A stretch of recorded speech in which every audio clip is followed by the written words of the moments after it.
A comunidade da Biblioteca do Lama das Quendas gústalle falar con quen escribe. Por iso, esta mañá mantiveron un animado encontro con Mercedes Leobalde, a autora de Funambulistas, un libro de relatos que parece que motivou ao alumnado de bacharelato. Literatura galega actual a debate no Instituto. Unha experiencia moi gratificante. A min sempre me gusta moito falar con persoas que xa leron o libro, moito máis que facer presentacións do libro. Collemos un día magnífico, vin conducindo estupendamente, eles participaron moito, creo que estaban realmente interesados pola parte de creación literaria e estou moi contenta de ter vido aquí, moi contenta, marcho moi animada.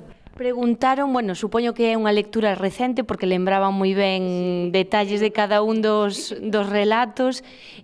Non é doado realmente conectar o mellor con este tipo de público? Por que crees que o mellor estes relatos pois lle resultaron cercanos ou lle xeraron ese interese? Pois non che sabería dicir. Eu a verdade é que o que lles comentaba a eles non escribín este libro para adolescentes, ni moitísimo menos, pero sí que é certo que lles gusta. Teño comprobado por fillos de amigas que leron o libro, polas miñas propias fillas, chavalada, sí que me comenta pois que ben está tal relato. Eu creo que é polo humor, sobre todo polos relatos que teñen humor, non? E ironía, e cando me saia así a vena de humor negro. Este conxunto de historias é a primeira obra narrativa publicada pola autora que recibiu por este traballo o premio Ángel Fole. Funambulistas une as distintas historias pola situación vital chave na que se atopan cada un dos protagonistas, unha traxectoria sen certezas. Os dos primeiros relatos que creei tiñan eso en común, non? O feito de ser protagonizados por personaxes que andaban aí un pouco na corda frouxa nese momento da súa vida que se plasmaba no relato, e a partir de aí vin que me gustaba o esquema e empecé a escribir máis funambulistas sobre esa base, non? Persoas que se atopaban nun momento crucial da súa existencia, que desea exixir un cambio de mentalidade, un cambio de vida o que fose, que se movían aí en augas pantanosas, non? E de aí ven o título. A escritora móvese dende a creación poética a narrativa e ten tamén publicada a obra chamada Meeva, versos cos que gañou o 8º certame de poesía erótica Illas e Sargas en 2013, ademais de outros relatos que viron a luz en publicacións colectivas.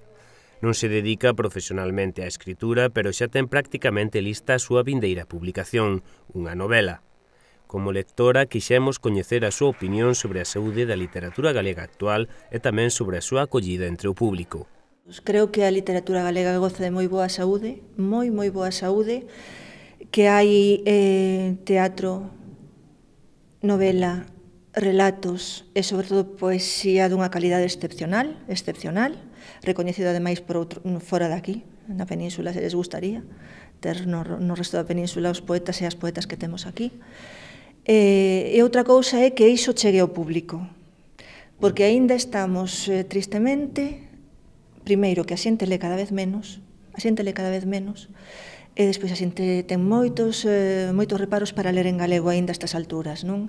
Entón, iso eu confío nas novas xeracións, hai que dar un pulo á lingua importante porque todo está relacionado, pero non sei, creo que o que faltan faltan lectores.